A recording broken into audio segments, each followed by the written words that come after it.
وسلام على آلہ الطیبین الطاہرین واصحاب الہادیین ومہدیین اما بعد فاعوذ باللہ من الشیطان الرجیم بسم اللہ الرحمن الرحیم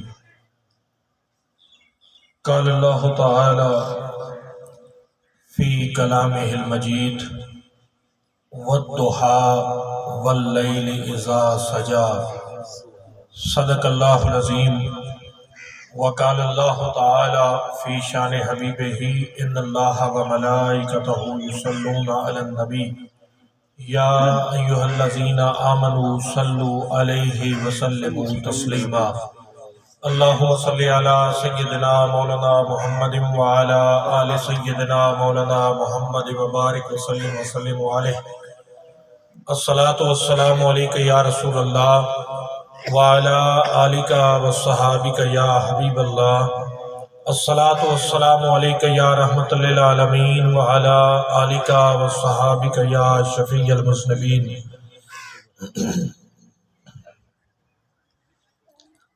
سامنے ذی وقار خالق کائنات اللہ جل شانہ کی حمد و ثنا، تاجدار کائنات، فخر موجودات، امام الانبیاء حضرت محمد مصطفیٰ صلی اللہ علیہ وآلہ وسلم کی ذات بابرکات پر بے حد درود و سلام کے بعد دعا ہے خالق لم یزل ہماری اس حاضری کو اپنی بارگاہ اقدس میں شرف قبولیت عطا فرمائے۔ جیسا کہ آپ احباب کے علم میں ہے کہ آج کی یہ نشست اصال ثواب سے متعلق ہے۔ برادرم تصور عباس خان کی والدہ اس دار فانی سے انتقال فرما گئی۔ دعا گو ہوں اللہ رب العزت مرحومہ کے درجات اپنی بارگاہ میں مزید بلند فرمائے۔ بتقاضۂ بشریت جو خطائیں غلطیاں سرزد ہوئیں ان سے درگزر فرمائے۔ بروز قیامت میرے آقا کریم علیہ السلام کی شفاعت نصیب فرمائے۔ مخدومہ کونین سیدہ نساء العالمین خاتون قیامت سیدہ فاطمہ الزہراء سلام اللہ علیہا کا قرب اور معیت نصیب فرمائے۔ قرآن مجید فرقان حمید کے آخری پارہ میں سے ایک بڑی معروف سورہ مبارکہ سورہ ضحیٰ کی ابتدائی 2 آیات آپ کے سامنے تلاوت کی ہیں۔ یہی 2 آیات میری گفتگو کا موضوع ہوگا۔ قرآن مجید فرقان حمید کی 114 سورتوں میں یہ وہ سورہ مبارکہ ہے کہ جس کا آغاز بھی سورت مصطفیٰ کے ذکر سے ہو رہا ہے۔ واہ واہ واہ واہ سبحان اللہ، واہ واہ واہ واہ واہ واہ۔ اس سورہ مبارکہ کا شان نزول کچھ اس طرح ہے کہ میرے آقا کریم علیہ السلام پر کچھ عرصہ کے لیے وحی کے نزول کا سلسلہ رک گیا تھا۔ ابتدائے بعثت میں مکہ کے بالکل ابتدائی دور میں پہلی 10 سورتیں محبوب علیہ السلام پر نازل ہوئیں۔ اس کے بعد پھر کچھ عرصے کے لیے یہ سلسلہ روک دیا گیا۔ یہ عرصہ بعض مفسرین نے کہا کہ 6 مہینوں پر مشتمل ہے، بعض نے کہا 3 مہینے لگے، بعض نے کہا کہ یہ 40 دن کا عرصہ تھا۔ زیادہ جو راجح قول ہے وہ یہی ہے کہ 40 روز تک میرے آقا کریم علیہ السلام پر کوئی اللہ کی طرف سے وحی نازل نہیں ہوئی۔ اب ایسا شخص جو روزانہ تلاوت قرآن مجید کا عادی ہے، اللہ پاک نے اس کو یہ توفیق دی ہے کہ وہ ہر روز صبح اللہ کی اس لاریب کتاب کی تلاوت کرتا ہے۔ وہ شخص میری بات بڑی غور سے سنے گا اور انشاءاللہ میری اس بات کی وہ تائید کرے گا کہ ایسا شخص جس کو روزانہ یہ توفیق حاصل ہے کہ وہ اللہ کی اس لاریب کتاب کی تلاوت کرتا ہے، کبھی ایسا ہو جائے کسی مجبوری کے تحت اس کا ناغہ ہو جائے اور وہ تلاوت قرآن مجید نہ کر سکے تو وہ سارا دن اپنی طبیعت میں بڑی بے چینی سے محسوس کرتا ہے، یعنی اس کے اندر بڑا اضطراب اور بڑی پریشانی اور بے چینی رہتی ہے کہ میں آج صبح تلاوت نہیں کر سکا۔ یہ اس شخص کی بات ہے جو روزانہ تلاوت قرآن مجید کا عادی ہے۔ اب ایک ایسا شخص جو 1400 سال کے بعد آج کے اس دور میں قرآن کے ساتھ اس کا تعلق بن جائے اور وہ قرآن روزانہ تلاوت کرے، اب یہ شخص قرآن کو سمجھ نہیں سکتا، اسے نہیں پتا کہ قرآن کے اندر لکھا ہوا کیا ہے، صرف الفاظ پڑھ رہا ہے، مگر ان الفاظ کی تاثیر یہ ہے کہ اگر کبھی ناغہ ہو جائے تو طبیعت بے چین اور پریشان ہو جاتی ہے۔ جس کو قرآن کی سمجھ نہیں آتی، قرآن کا مفہوم سمجھ نہیں سکتا، اس کا ایک دن پڑھنے سے ناغہ ہو جائے تو وہ سارا دن پریشان رہتا ہے۔ اس ہستی کا عالم کیا ہوگا جس ہستی کے قلب اطہر پہ ڈائریکٹ اللہ اپنی وحی کو نازل فرماتا ہے، جس کے دل پر وحی نازل ہوتی ہے، اس کا عالم کیا ہوگا؟ تو جب مسلسل 40 روز تک یا مسلسل 3 مہینوں تک یا مسلسل 6 مہینوں تک یہ سلسلہ رکا رہا، میرے آقا کریم علیہ السلام کی طبیعت میں بڑی بے چینی اور اضطراب سا پیدا ہوا، اور ادھر کفار مکہ نے تانے دینے شروع کر دیے۔ ابو لہب کی بیوی ام جمیل کا واقعہ ہے کہ میرے آقا کو مخاطب کر کے کہتی تھی کہ شاید تیرے رب نے تجھے چھوڑ دیا ہے۔ اب ایک طرف یہ تانے تھے، دوسری طرف طبیعت کی بے چینی اور پریشانی اور اضطراب بڑھتا جا رہا تھا۔ جب کچھ عرصہ گزر گیا تو اللہ نے جو اس عرصے کے بعد پہلی وحی مصطفیٰ پر نازل فرمائی وہ سورہ والضحیٰ کا نزول تھا۔ سبحان اللہ، اللہ نے اس سورہ مبارکہ کو نازل فرمایا۔ سبحان اللہ، سبحان اللہ۔ اب اس سورہ مبارکہ کا آغاز کس حرف سے ہوتا ہے؟ اللہ نے فرمایا والضحیٰ، قسم ہے چاشت کے وقت کی۔ یہاں پر واو بمانا قسم آئی ہے، قسم ہے چاشت کے وقت کی۔ چاشت کا وقت کون سا ہوتا ہے؟ یہ سورج جب طلوع ہوتا ہے، جب مکمل طور پر سورج کی ساری ٹکی ظاہر ہو جائے اور اس کی شعائیں نکلنا شروع ہو جائیں، اس کو کہتے ہیں چاشت کا وقت، اور عربی میں اس کو ضحیٰ کہتے ہیں۔ فرمایا والضحیٰ، قسم ہے چاشت کے وقت کی، واللیل اذا سجا، اور رات کی قسم جب وہ رات مکمل طور پر چھا جائے۔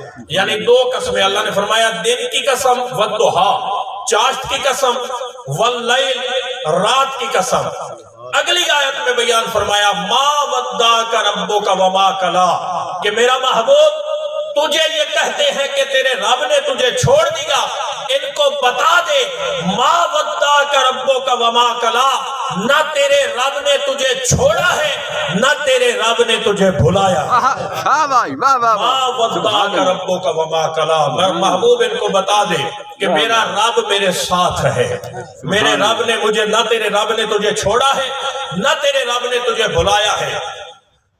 اب کسی کو بندہ جب تسلی دیتا ہے کہ میرا محبوب پریشان نہ ہو، میرا محبوب تیری پریشانی کی کوئی ضرورت نہیں ہے، تیرا رب تیرے ساتھ ہے، نہ تیرے رب نے تجھے چھوڑا ہے نہ تیرے رب نے تجھے بھلایا ہے۔ اب اللہ نے یہ بات کرنے سے پہلے 2 قسمیں اٹھائیں، فرمایا والضحیٰ، قسم ہے چاشت کے وقت کی، واللیل، قسم ہے رات کی۔ اب یہاں پر سوال یہ پیدا ہوتا ہے کہ اس کا آپس میں جوڑ کیا ہے؟ یعنی اللہ بات تو یہ کرنا چاہتا ہے ما ودعک ربک وما قلی، کہ میرا محبوب تیرے رب نے نہ تجھے چھوڑا ہے نہ تجھے بھلایا ہے، مگر قسم اٹھا رہا ہے دن کی اور رات کی۔ اب سوال یہ پیدا ہوتا ہے کہ اس کا آپس میں جوڑ کیا بنتا ہے؟ یعنی کوئی نہ کوئی اس کا جوڑ ہونا چاہیے۔ اور یہ بات یاد رکھیں، پورے قرآن میں اللہ نے بہت ساری چیزوں کی قسمیں اٹھائی، بے شمار چیزوں کی قسمیں اٹھائیں، مگر قسم کے بارے میں جو رب کا فلسفہ ہے، اگر آپ اس کی تفصیل پڑھنا چاہیں تو حضور شیخ الاسلام ڈاکٹر محمد طاہر القادری مدظ اللہ العالی انہوں نے پوری کتاب لکھی ہے شان مصطفیٰ میں قرآنی قسمیں، اس پر 350 صفحات کی کتاب ہے کہ قرآن میں اللہ نے جو جو قسمیں اٹھائی ہیں محبوب کی عظمت پر، تو قسم کے بارے میں فلسفہ یہ ہے کہ رب جس شے کی بھی قسم اٹھاتا ہے اس کا کوئی نہ کوئی تعلق ذات مصطفیٰ کے ساتھ ضرور ہوگا۔ بغیر نسبت مصطفیٰ کے رب کسی شے کی قسم نہیں اٹھاتا۔ اب یہاں پر سوال پیدا ہوا کہ اس دن کی قسم اور رات کی قسم میں راز کیا تھا؟ اس پر مفسرین نے بہت سارے اقوال بیان کیے کہ اللہ نے دن کی قسم کیوں اٹھائی، رات کی قسم کیوں اٹھائی۔ پہلا لفظ ہے فرمایا والضحیٰ، قسم ہے چاشت کے وقت کی۔ علامہ سید محمود احمد آلوسی بغدادی رحمت اللہ علیہ ہمارے بہت بڑے مفسر ہیں، ابھی گزشتہ صدی یعنی 100 سال پہلے پچھلی صدی میں وہ گزرے ہیں، اب یہ ہماری 15ویں صدی چل رہی ہے، 14ویں صدی کے اواخر میں 1406 میں ان کا وصال ہوا، 1306 میں، تو 1 صدی پیچھے وہ گزرے ہیں، بہت بڑے مفسر ہیں، اور ان کی تفسیر روح المعانی اس وقت عربی زبان میں سب سے مستند تفسیر گنی جاتی ہے۔ حضور سیدنا غوث پاک رضی اللہ تعالیٰ عنہ کا جہاں مزار ہے بغداد شریف میں، ان کے مزار کے سامنے ان کا مزار ہے، یعنی ادھر حضور سیدنا غوث پاک کا مزار ہے، سامنے قبرستان ہے، اس قبرستان میں علامہ سید محمود احمد آلوسی بغدادی رحمت اللہ علیہ کا مزار ہے۔ انہوں نے اس کی 7 تفسیریں بیان کی کہ والضحیٰ کیا ہے اور واللیل کیا ہے۔ فرمایا والضحیٰ قسم ہے چاشت کے وقت کی۔ فرمایا اس سے مراد کیا ہے، اللہ کون سے دن کی قسم اٹھا رہا ہے؟ فرمایا والضحیٰ قسم ہے اس دن کی جس دن میرا محبوب تیری ولادت ہوئی۔ والضحیٰ فرمایا قسم ہے مصطفیٰ کے روز ولادت کی۔ واللیل فرمایا قسم ہے اس رات کی جس رات رب نے تجھے معراج کروائی تھی۔ والضحیٰ محبوب تیرے روز ولادت کی قسم، واللیل محبوب تیری شب معراج کی قسم۔ اور دوسری تفسیر بیان کی، فرمایا والضحیٰ اس روز کی قسم جس روز رب نے موسیٰ سے کوہ طور پہ کلام کیا تھا۔ فرمایا روز طور کی قسم کہ جس دن اللہ نے موسیٰ کو کوہ طور پہ بلا کے موسیٰ سے کلام کیا تھا، اس روز کی قسم۔ اور واللیل فرمایا محبوب اس رات کی قسم جس رات اللہ نے مسجد حرام سے مسجد اقصی تک، مسجد اقصی سے سدرۃ المنتہا تک، سدرۃ المنتہا سے مقام او ادنا تک تجھے سفر کرا کے سیر بھی کرائی، اور رب نے اپنے دیدار کا شرف بھی تجھے عطا کیا۔ فرمایا محبوب اس رات کی قسم، سبحان اللہ، واہ واہ۔ والضحیٰ روز طور کی قسم، واللیل شب معراج کی قسم۔ اور اگلی تفسیر بیان کی، فرمایا والضحیٰ محبوب تیرے ظاہر کی قسم، تیرے ظاہری حلیے کی، تیرے خد و خال کی، تیرے ظاہر کی قسم۔ واللیل محبوب تیرے باطن کی قسم۔ اور اگلا جملہ کیا کمال کا علامہ آلوسی نے لکھا، فرماتے ہیں والضحیٰ محبوب تیرے ظاہر کی قسم جس میں مخلوق کو کوئی عیب نظر نہیں آتا، اور واللیل مصطفیٰ تیرے باطن کی قسم جس میں خالق کو کوئی عیب نظر نہیں آتا، کہ اللہ نے محبوب کا ظاہر بھی بے عیب بنایا، مصطفیٰ کا باطن بھی بے عیب بنایا، کہ ظاہر کو دیکھو تو مخلوق کو کوئی عیب نظر نہیں آتا، باطن کو دیکھو تو رب کو کوئی عیب نظر نہیں آتا۔ فرمایا محبوب تیرا ظاہر بھی پاک ہے، تیرا باطن بھی پاک ہے۔ والضحیٰ تیرے ظاہر کی قسم، واللیل تیرے باطن کی قسم۔ اور اگلی تفسیر بیان کی، فرمایا والضحیٰ محبوب تیری اہل بیت کے مردوں کی قسم. ہائے ہائے ہائے یہ بھی تفسیر علامہ علوسی نے بیان کی. واہ واہ محبوب تیرے اہل بیت کے مردوں کی قسم. واللیل محبوب تیری اہل بیت کی عورتوں کی قسم. گویا رب کہنا یہ چاہتا ہے کہ والضحا محبوب تیرے علی المرتضیٰ کی قسم، اور واللیل مصطفیٰ تیری فاطمہ تو زہرا کی قسم. والضحا تیرے اہل بیت کے مردوں کی قسم، واللیل تیری اہل بیت کی عورتوں کی قسم.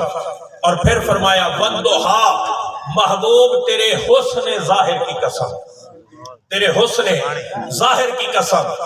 واللیل محبوب تیرے حسن باطن کی قسم، تیرے ظاہری حسن کی قسم، تیرے باطنی حسن کی قسم. اور اگلی تفسیر بیان کی، فرمایا والضحا محبوب تیرے علم ظاہر کی قسم، تیرے علم ظاہر کی قسم. واللیل محبوب تیرے علم باطن کی قسم. اور بڑی اس پر خوبصورت بات حضرت خواجہ نظام الدین اولیاء رحمۃ اللہ علیہ، ان کے ملفوظات کی کتاب ہے الفوائد الفواد. انہوں نے لکھا کہ اللہ نے معراج کی رات مصطفیٰ کو 90,000 علوم عطا فرمائے.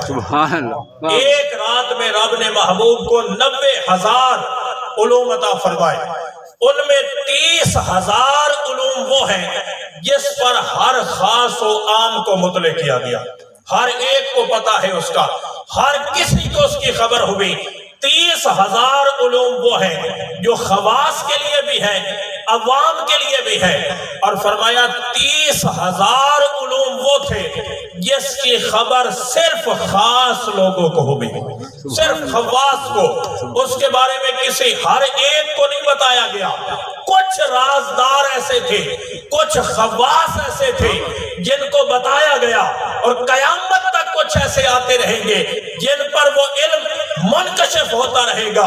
اور فرمایا 30,000 علوم وہ تھے جس کی خبر یا رب کو ہے یا مصطفیٰ کو، اس کے علاوہ کسی کو اس کی خبر نہ ہو سکی. ایک دن میرے آقا کریم علیہ السلام تشریف فرما تھے گھر میں. ام المومنین حضرت عائشہ صدیقہ رضی اللہ تعالیٰ عنہا سے میرے آقا بڑے خوش ہوئے اور فرمایا کہ عائشہ مانگ مجھ سے کیا مانگنا چاہتی ہو، مانگو مجھ سے کیا مانگنا چاہتی ہو. حضرت عائشہ صدیقہ رضی اللہ تعالیٰ عنہا نے عرض کی یا رسول اللہ صلی اللہ علیہ وسلم اگر آپ اجازت دیں تو میں مانگنے سے پہلے اپنے باپ حضرت ابوبکر صدیق سے مشورہ نہ کر لوں کہ میں مصطفیٰ سے کیا مانگوں. میرے آقا نے فرمایا ٹھیک ہے اجازت ہے، جاؤ مشورہ کر لو. ام المومنین حضرت عائشہ صدیقہ رضی اللہ تعالیٰ عنہا بارگاہ صدیق اکبر میں حاضر ہوئی. عرض کی ابا جان آج محبوب مجھ سے خوش ہوئے، خوش ہو کے فرمایا ہے کہ عائشہ مانگو مجھ سے کیا مانگنا چاہتی ہو. میں مانگنے سے پہلے آپ سے مشورہ کرنے آئی ہوں کہ میں محبوب سے کیا مانگوں. حضرت صدیق اکبر نے فرمایا کہ عائشہ اگر میرے آقا کریم علیہ السلام خوش ہیں اور عطا کرنا چاہتے ہیں تو جاؤ بارگاہ مصطفیٰ میں جا کے کہو کہ یا رسول اللہ صلی اللہ علیہ وسلم شب معراج اللہ نے جو آپ کو خاص علوم عطا فرمائے تھے اگر دینا چاہتے ہیں تو ان میں سے کوئی ایک بات مجھے بتا، ان میں سے کوئی ایک چیز مجھے بتا. حضرت ام المومنین عائشہ صدیقہ رضی اللہ عنہا واپس آئیں، بارگاہ محبوب علیہ السلام میں حاضر ہوئی. عرض کیا یا رسول اللہ صلی اللہ علیہ وسلم اگر آپ خوش ہیں اور مجھے عطا کرنا چاہتے ہیں تو شب معراج اللہ نے جو آپ کو خاص علوم عطا فرمائے تھے ان میں سے کوئی ایک بات مجھے بتا دو. میرے آقا سن کے مسکرا پڑے، فرمایا عائشہ ابوبکر نے مشورہ بڑا اچھا دیا. ساتھ ہی میرے آقا نے فرمایا کہ عائشہ سن، اس رات اللہ نے جو مجھے خاص علوم عطا فرمائے تھے ان میں سے ایک بات رب نے یہ بھی فرمائی تھی کہ میرا محبوب تیری امت میں سے جو کوئی کسی کے ٹوٹے ہوئے دل کو جوڑنے کی کوشش کرے گا میں نے اس کا ٹھکانہ جنت میں بتایا. واہ واہ واہ میں نے اس کا ٹھکانہ جنت میں بنا رکھا ہے۔ میں جو کوئی امت محبوب کے ٹوٹے ہوئے دلوں کو جوڑنے کی کوشش، یہاں تو ہم دل توڑتے پھرتے ہیں، فرمایا جو ٹوٹے ہوئے دلوں کو جوڑنے کی کوشش کرے گا میں نے اس کا ٹھکانہ جنت میں بنا رکھا ہے۔ حضرت عائشہ نے واپس آ کے سیدنا صدیق اکبر کو یہ بات بتائی، حضرت صدیق اکبر رونے لگے۔ حضرت ام المومنین نے پوچھا ابا جان یہ تو بڑی خوشی کی بات ہے، یہ تو خوشخبری ہے، آپ روتے کیوں ہیں؟ فرمایا میں روتا اس لیے ہوں کہ امت محبوب میں سے جو ٹوٹے ہوئے دل کو جوڑنے کی کوشش کرے گا اس کا ٹھکانہ تو جنت میں ہے، جو محبوب کے امتی کا دل توڑے گا اس کا انجام کیا ہوگا، اس کا انجام کیا ہوگا، اس کا انجام سن کے مجھے رونا آ گیا۔ تو فرمایا والضحیٰ محبوب تیرے علم ظاہر کی قسم، واللیل محبوب تیرے علم باطن کی قسم، اور اگلی اور آخری تفسیر فرمایا والضحیٰ محبوب تیرے چہرہ محجبی کی قسم۔ اور یہ تفسیر حضرت سیدنا امام جعفر الصادق رضی اللہ تعالیٰ عنہ آپ نے بیان فرمائی۔ فرمایا والضحیٰ محبوب تیرے چہرہ محجبی کی قسم، اور واللیل فرمایا محبوب تیری زلف عنبری کی قسم۔ یہ والضحیٰ کہہ کے رب نے محبوب کے چہرے کی قسم اٹھائی، واللیل کہہ کے رب نے مصطفیٰ کی زلفوں کی قسم اٹھائی۔ فرمایا والضحیٰ محبوب تیرے چہرے کی قسم، اور واللیل محبوب تیری زلفوں کی قسم۔ اب آپ دیکھتے ہیں کہ صبح کا آغاز سورج کے طلوع ہونے سے ہوتا ہے، سورج طلوع ہوتا ہے، چاشت کے وقت سے دن کا آغاز ہوتا ہے، اور رات پہ دن کا اختتام ہوتا ہے۔ فرمایا والضحیٰ محبوب تیرے چہرے کی قسم، واللیل محبوب تیری زلفوں کی قسم۔ معلوم کیا ہوا کہ رب کا دین سارے کا سارا اس کا آغاز چہرہ مصطفیٰ سے ہوتا ہے، اختتام زلف مصطفیٰ سے۔ نعرہ تکبیر، نعرہ رسالت، نعرہ خلافت، نعرہ حیدری، عظمت مصطفیٰ۔ والضحیٰ محبوب تیرے چہرے کی قسم، واللیل محبوب تیری زلفوں کی قسم، کہ یہ چہرہ اگر پھر جائے رب کعبہ بدل دیتا ہے، رب کعبہ بدل دیتا ہے۔ میرے آقا کریم علیہ السلام نماز پڑھا رہے ہیں مدینہ المنورہ میں، 1.5 سال گزر گیا، مصطفیٰ بیت المقدس کی طرف رخ کر کے نمازیں پڑھتے رہے۔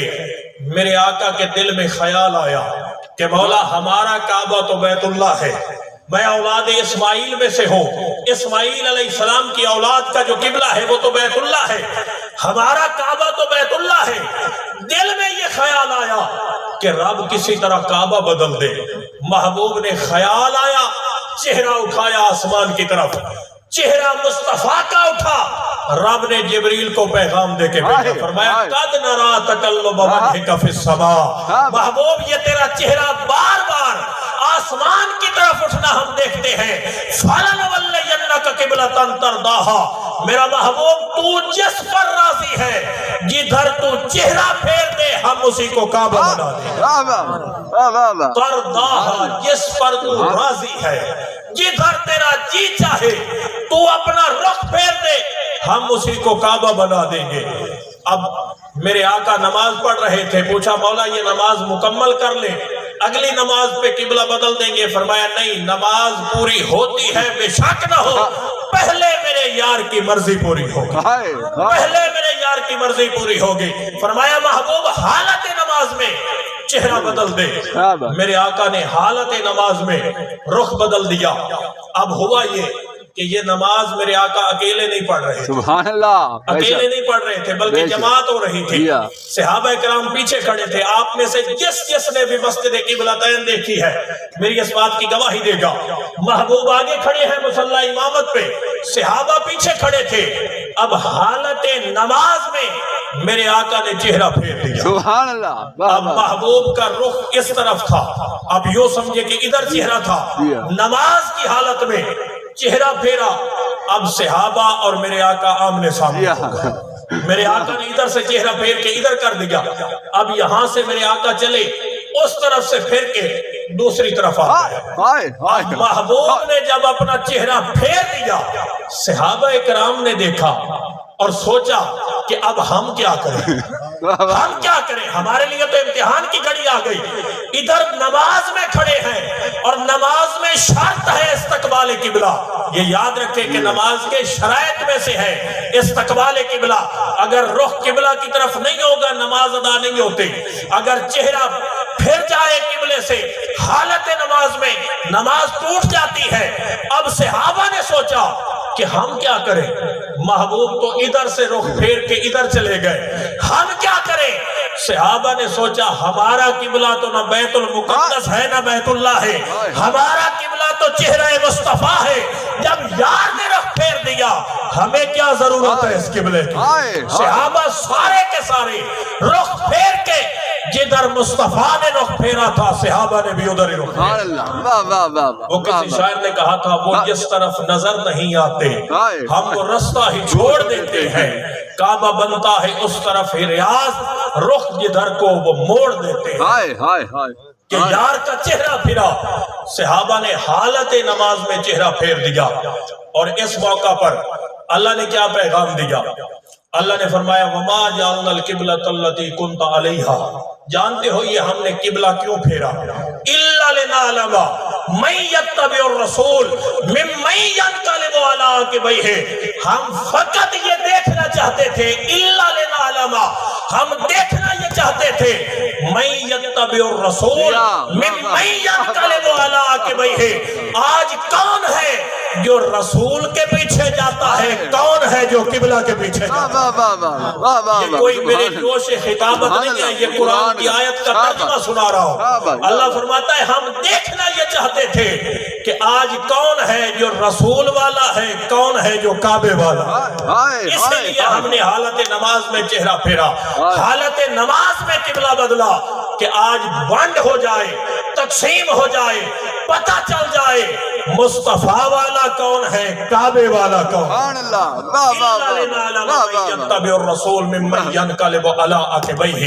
ہم تو فقط یہ دیکھنا چاہتے تھے کہ آج کون ہے جو مصطفیٰ کے پیچھے جاتا ہے۔ اب یہاں پر ایک سوال پیدا ہوگا، قرآن کہتا ہے قَدْ نَرَا تَقَلُّبَ وَجْهِكَ فِي السَّمَاءِ، محبوب ہم تیرا چہرہ بار بار آسمان کی طرف پلٹنا دیکھتے ہیں، بار بار تیرا چہرہ اٹھتا ہوا دیکھتے ہیں۔ اب سوال پیدا ہوا کہ مصطفیٰ نے کتنی بار چہرہ اٹھایا ہوگا کہ رب کہہ رہا ہے بار بار تیرا چہرہ اٹھتا دیکھتے ہیں۔ اب اس سوال کا جواب تلاش کیا تفاسیر میں، تفسیروں میں اس کا کہیں بھی جواب نہیں ہے۔ پورے قرآن کی جتنی آج تک تفسیریں لکھی گئی آپ اٹھا کے دیکھیں، کہیں بھی اس بات کا جواب نہیں ہے کہ محبوب نے کتنی بار چہرہ اٹھایا ہوگا۔ حضرت شیخ الاسلام ڈاکٹر محمد طاہر القادری مدد اللہ علیہ وہ فرماتے ہیں میں غور کرتا رہا اس بات پہ کہ مصطفیٰ نے کتنی بار چہرہ اٹھایا ہوگا، کتنی بار دیکھا ہوگا آسمان کی طرف کہ رب کہہ رہا ہے محبوب تیرا چہرہ بار بار اٹھنا دیکھتے ہیں۔ وہ فرماتے ہیں میں نے بڑا غور کیا، تفسیروں میں اس کا جواب نہیں ملا مگر قرآن سے اس کا جواب مل گیا، قرآن سے اس کا جواب مل گیا۔ وہ فرماتے ہیں یہ رکوع جہاں سے شروع ہوتا ہے، یہ دوسرا پارہ جہاں سے شروع ہو رہا ہے وہیں سے یہ رکوع اور یہ سارا مضمون شروع ہو رہا ہے۔ یہ پورا رکوع اگر آپ دیکھیں وہ کہتے ہیں کہ اس پورے رکوع میں 9 مرتبہ لفظ وجہ یعنی چہرہ آیا ہے، چہرے کا ذکر 9 مرتبہ آیا ہے۔ وہ فرماتے ہیں میرا وجدان کہتا ہے کہ مصطفیٰ نے 9 بار چہرہ اٹھایا ہوگا، جتنی بار مصطفیٰ نے چہرہ اٹھایا اتنی بار رب نے چہرے کا ذکر قرآن میں کر دیا، اتنی بار چہرے کا ذکر قرآن میں آیا۔ قَدْ نَرَا تَقَلُّبَ وَجْهِكَ فِي السَّمَاءِ، محبوب تیرا چہرہ اٹھنا دیکھتے ہیں۔ میرے آقا کا چہرہ فرمایا وَالضُّحَىٰ، مصطفیٰ تیرے چہرے کی قسم، واللیل، محبوب تیری زلفوں کی قسم، اور میرے آقا کے حسن کی کیا بات ہے۔ حضرت عبداللہ بن سلام صحابی رسول ہیں، ابتداء یہودی تھے،